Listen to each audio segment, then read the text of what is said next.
Profetas, esse tempo é melhor se preparar e de as nações o evangelho anunciar, pois está muito próximo a vinda do Cordeiro.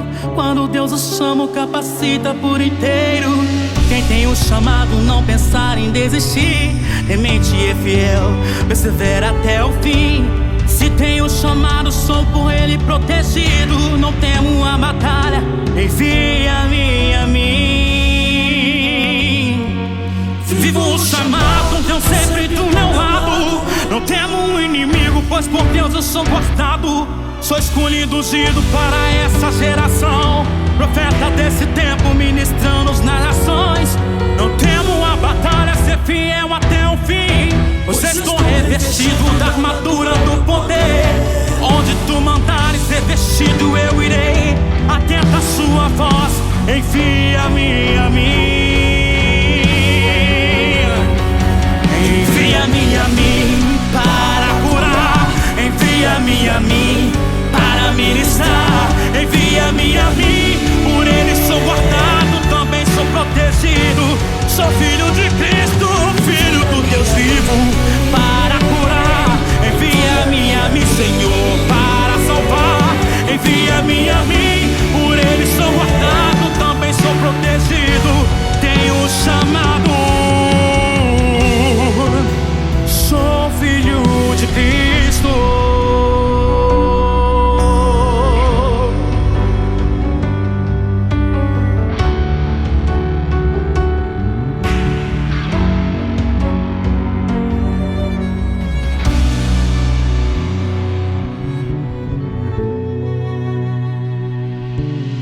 Profetas, esse tempo é melhor se preparar e de as nações o evangelho anunciar, pois está muito próximo a vinda do Cordeiro. Quando Deus o chama, capacita por inteiro. Quem tem o chamado não pensar em desistir, temente e fiel, persevera até o fim.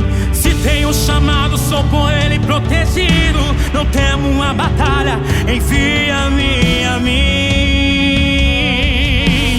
Vivo o chamado, Deus sempre do meu lado, não temo o inimigo, pois por Deus eu sou guardado. Sou escolhido, ungido para essa geração, profeta desse tempo, ministrando nas nações. Não temo a batalha, ser fiel até o fim, pois estou revestido da armadura do poder. Onde tu mandares ser vestido eu irei, atenta a sua voz, envia-me a mim.